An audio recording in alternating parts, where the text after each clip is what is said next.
Well, as predicted, Russia delivered a cruel gift to the people of Ukraine on the country's Independence Day.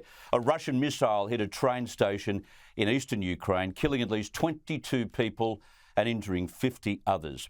The attack was one of the deadliest strikes on the country's railway since April.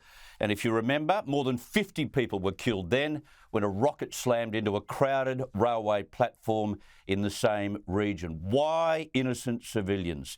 Ukraine President Zelensky said it was a reminder of the perils faced by people across his nation. Meanwhile, Pope Francis has sparked outrage in Ukraine for referring to the victim of Moscow's car bombing this week, Daria Dugina, as an innocent victim of war. To discuss this and the other big news from here and around the world, the foreign editor at the Australian newspaper, Greg Sheridan, joins us. Greg, welcome. Let's begin in Ukraine. And there were some sombre celebrations and events around Ukraine overnight as they celebrated their Independence Day, which also happened to coincide, I might add, with the 6-month anniversary of Russia's invasion. It just seems so senseless. Tens of thousands of lives lost, billions in damages, and Russia sadly winning, we hear this week, but Ukraine desperately putting up a fight. Yes, Chris, it's a bit hard to say who's winning. Ukraine will win if it gets the right weapons from the West, I think, in time, although really nobody's going to win. So Putin has been frustrated in his thought that he would knock out the Ukrainian government and take the capital and set up a puppet regime and incorporate the whole of Ukraine into Greater Russia. On the other hand, one of Putin's real key strategic objectives was to destroy Ukraine as a successful European-oriented state which would offer an obvious alternative to the Russian people, you know, just in the way Taiwan does to China. He didn't want Russians looking across at Ukraine and saying, gee, they're free, they're prosperous, they're European, why can't we be like that? And Putin has achieved that strategic objective. He has also taken a lot of territory. On the other hand, he has both inspired and embittered the Ukrainians they're not going to give up. I think this looks as though it's going to go on as a stalemate unless something changes in Russia with Putin's position. On this car bombing of the daughter of one of Putin's closest associates, you've written about the possible escalation in this war. What is your theory about what happened? Well, Alexander Dugin is one of the most hateful and bizarre ideologues in the world. And of course, he's popular with certain, demented people on the Western right, who think that Putin, because he funds the Russian Orthodox Church and is braggadocio and speaks in a politically incorrect way and so on, is somehow or other a friend of Western values. Alexander Dugin is the real ideological soul of the Russian regime. He believes in Eurasianism, that Russia should dominate from Europe through to Asia. He believes in traditionalism, which is that all modern thinking is bad. But he's also a very strange figure. He's obsessed with the occult, thinks Russia is protected by a special guardian angel who is at war with the guardian angel of the West. Wow. Thinks the only valid form of Christianity is Russian Orthodox Christianity. Very obsessed with the occult, very, very weird. Full of Russian mysticism, which we miss too often in the West. I think the Pope's comments on it are all really quite disgraceful. It's a terrible thing that this guy's daughter was killed. She was an outspoken propagandist, but she was a civilian. She was not in combat. It's an absolutely terrible thing that she was killed. Who killed her? The Russians say it was the Ukrainians. I find that very implausible. They don't target civilians. They can't conduct operations deep in Russia like that. And they have nothing to gain from killing, assuming the intended victim was Dugin. He would be number 5 million on their priority list because he has no role in the day-to-day running of the Russian government.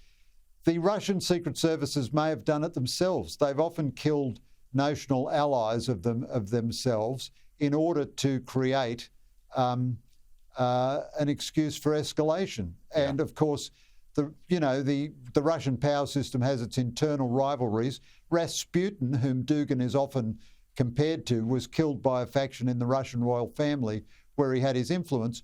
Or the third theory is he may have been killed by an internal dissident group or an anti-Putin group, either within the Russian elite or within the Russian nation. If that's true, then that will make Putin extremely paranoid. I mean, he's very, very paranoid already. Look at that table that he keeps everyone else at the end of. And the truth is, we have no way of knowing. The only thing I'd say I think is certainly clear is that the Ukrainians didn't do it, because that's what the Russians claim happened, and you can always bet that they're not telling you the truth. And Greg, I should explain to the viewers who hadn't heard of the Pope's comments. He said about Dugin's daughter, a poor girl blown up by a car bomb, and death does diminish us all, no matter what it is, but she was a Russian nationalist herself, made many state television appearances supporting Putin and especially supporting his war. Yeah, where I think the Pope's statements are bad, I don't mind him saying she was a poor girl or anything. That's okay. Popes have compassion for people. And as I say, she was a civilian.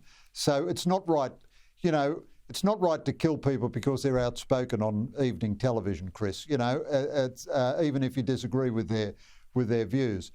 But where I think the Pope is grievously in error, and I say this as a Catholic reluctant to criticise the Pope, he has not condemned Russia for this invasion. He condemns war in a generic sense, as though both sides of any war are equally guilty. And by saying what he said, Greg, saying what he said, he takes that to the next level. He's basically saying that as almost a support for Russia.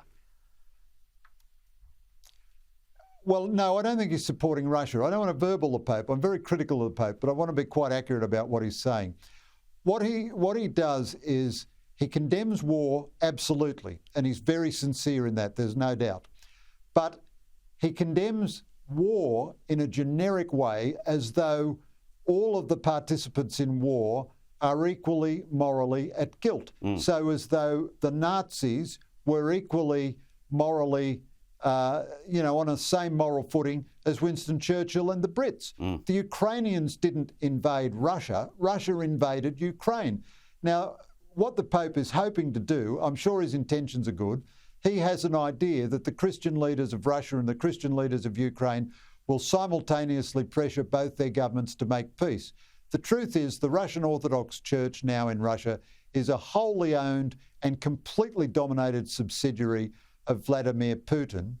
And not only that, if the Pope won't condemn the aggressor because he hopes to remain in dialogue with it, well, then that undermines every other moral statement that he ever makes. I mean, if he's unwilling to condemn Russian aggression and murder like this, then why should we take anything he says about any question of morality seriously? Yep. I can understand what he's doing, but I just think he's grievously mistaken. I want to move away from Ukraine for a second. Xi Jinping and Taiwan. No prizes for guessing what Xi's intentions with Taiwan are anymore. There's obviously a 5-year plan underway to take the island. But Donald Trump's former National Security Advisor, John Bolton, who's in Australia at the moment, made a really interesting intervention in the discussion today, urging that Taiwan be treated as an independent country. Now, that could really ignite the situation if others, like the US, started treating them in that way. Yeah, so I think John Bolton is wrong here. I like John Bolton. I'm an admirer of John Bolton. I interviewed him way back when he worked for the George W. Bush administration. And he's a real hardhead, and he's a tough ass, as the Americans would say. And you don't want to get on his wrong side. And I've spoken to him many times since. But I think strategic ambiguity, as it was traditionally understood, is a pretty good policy by the Americans, because it doesn't mean they're not going to defend Taiwan. It just means they haven't written a blank check for Taiwan. And one of the big problems we have, which for some reason nobody ever talks about, is that the Taiwanese themselves have not maximised their self-defence capability. Now, one thing the Ukraine war teaches us is that America finds it much easier to help allies who help themselves. Yeah. A big lesson in that for Australia, by the way, and our pathetic lack of defence capabilities. But by strategic ambiguity, the Americans are saying to Taiwan, if you cause a war with China, you cannot have a blank check of American guarantee. But the Taiwan Relations Act makes it absolutely clear that America is committed to Taiwan's security and that the status quo must not be changed, which means that China cannot use force against Taiwan.